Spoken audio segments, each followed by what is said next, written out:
on generational, though, there's a lot of other issues. I mean, the big one, the sequester just cut $50 billion from science funding over the next 5 years, and that is a very scary number. I mean, it's going to maim scientific inquiry and discovery, and I think we need to totally reverse that, and that's another generational issue for us. It's going to fall overwhelmingly on the biggest generational issue for your generation is the debt.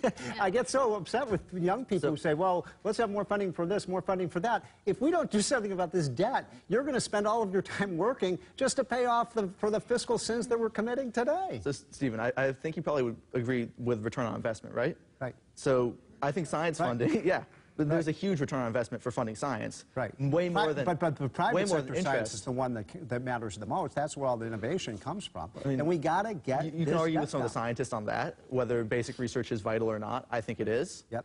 But either way, if we need to fund a lot of science, because it's like the president has been giving the example of mapping the human genome, offering $140 for every one that we spend. That's way more than any interest we pay for even borrowing to pay for that. That's an absolutely wonderful investment that we need to make.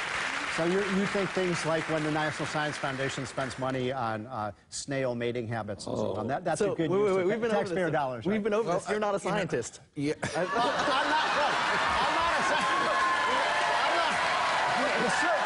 I'm not a scientist, but I know that we don't need to spend taxpayer dollars on snail research. Actually, but you Steve, don't know. Yeah, I do know research. But the point is, wait a second. But how much is snail research out of the whole budget? It's like a $2 million grant, but there are $2 million. Tens and of where does the thousands of real these money go to? See, this is always this argument, these anecdotal examples. Wait a minute, Bill. That have... Bill, you just said you don't want to cut. It's the biggest program in the budget, I didn't Social say Security. that. He said that. Well, what are we going to cut then? I mean, tell me what about military spending? Yes. Okay. There you go. You've done that. What about understanding that revenue now is a percentage of GDP?